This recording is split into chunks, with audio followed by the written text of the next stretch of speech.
বাংলাদেশের সংখ্যাগরিষ্ঠ কৃষক জনগোষ্ঠীকে সংগঠিত করার লক্ষ্যে সারা দেশে ৩ মাসব্যাপী ইউনিয়ন পর্যায়ে কৃষক সমাবেশের অংশ হিসেবে নওগাঁর মান্দায় ১ নং ভারসু ইউনিয়ন কৃষক দলের উদ্যোগে কৃষক সমাবেশ অনুষ্ঠিত হয়েছে। নওগাঁ জেলা প্রতিনিধি ওয়াসিম রাজু জানান, বৃহস্পতিবার বিকেলে উপজেলার পাকুড়িয়া হাই স্কুল চত্বরে এই সমাবেশ অনুষ্ঠিত হয়।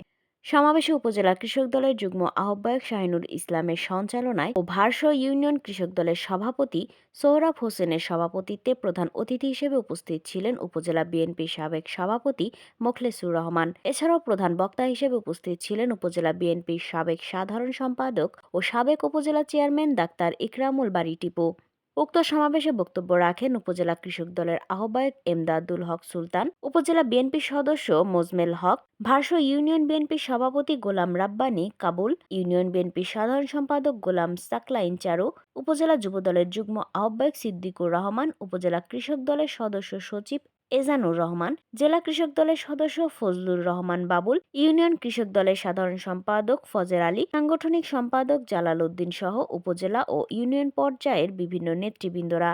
এ ধরনের কৃষক সমাবেশ দেশের কৃষক সমাজের উন্নয়নে গুরুত্বপূর্ণ ভূমিকা পালন করবে বলে আশা ব্যক্ত করেন সংশ্লিষ্ট নেতারা। জনতার বিপ্লবের মধ্য দিয়ে জিয়াউর রহমান দেশ ও দেশের মানুষের প্রয়োজনে দায়িত্বভার গ্রহণ করেন।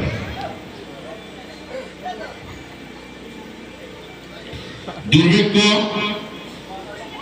কবলিত এই দেশের মানুষের মুখে এক মুঠো খাবার তুলে দেবার জন্য কৃষিক্ষেত্রে কিছু যুগান্তকারী পদক্ষেপ গ্রহণ করেন।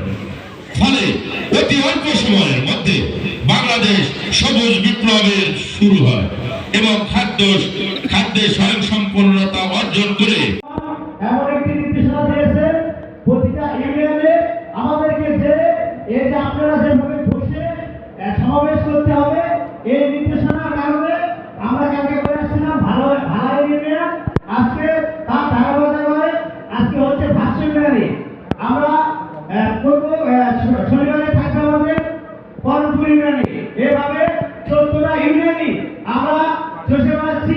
আমরা যারা কৃষক দল করি, আমরা এই কৃষক দল কেন করবো? আমাদের উদ্দেশ্য বাংলাদেশের 80% লোক আমরা কৃষকের সাথে জড়িত। আজকে আমরা কৃষক দলের অনেক কিছু ভর্তুকি আছে, কৃষক দলের অনেক কিছু দাওয়া আছে।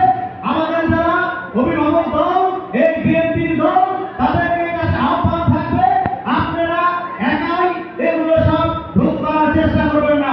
কৃষকেরা আসলে কৃষিকে ভালোবাসে বলে আজকে এই পাকুড়িয়া হাই স্কুল মাঠে উপস্থিত হয়েছে।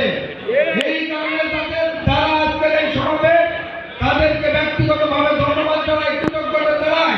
তারেক রহমান যে উদ্যোগ নিয়েছে তার প্রতি শ্রদ্ধা জানিয়ে কৃষক সমাবেশের সকল নেতৃবৃন্দ যে উদ্যোগ নিয়েছে, কৃষক ভাইরা আপনারা এখান থেকে শিক্ষা নিয়ে আগামী দিনে তারেক রহমানের যে প্রস্তাবনা রয়েছে সেই প্রস্তাবনা বাস্তবায়ন করবেন, এইটা আমাদের প্রত্যাশা।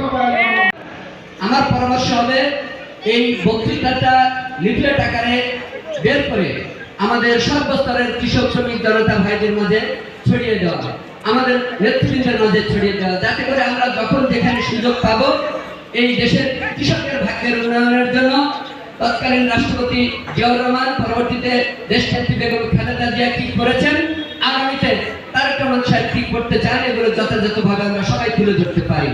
আপনারা জানেন আওয়ামী লীগের নেতারা এই দীর্ঘ 17 বছরে প্রচার প্রপাগান্ডা এমন ভাবে চালিয়েছে, মানুষের মনের মধ্যে মিথ্যা কথাগুলো বারবার বলে এমন ভাবে সত্যে পরিণত করার চেষ্টা করেছে।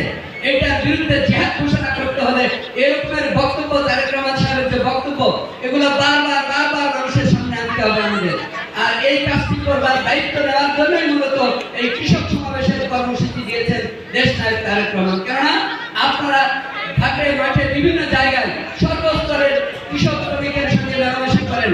আপনারা যদি একটা জমিতে কাজ করতে করতে এই কথাগুলো গল্প করতে থাকেন অন্তত, যে অতীতে জিয়াউর রহমান কি করেছেন, খালেদা জিয়া কি করেছেন, ভবিষ্যতে তারেক রহমান কি করতে চান দেশের মানুষের ভাগ্য পরিবর্তনের জন্য, তাহলে কিন্তু মানুষ সেটাকে সাদরে গ্রহণ করবে এবং সেইটা করলে আগামী যে জাতীয় নির্বাচন আসবে সেই নির্বাচনে আমরা যেহেতু জনতার ক্ষমতার উপরে বিশ্বাস করি, যে জনগণই সকল ক্ষমতার উৎস, তারা যখন এটা বুঝবে যে এদেশের মানুষের ভাগ্যের উন্নয়নের জন্যই এই কর্মসূচিগুলো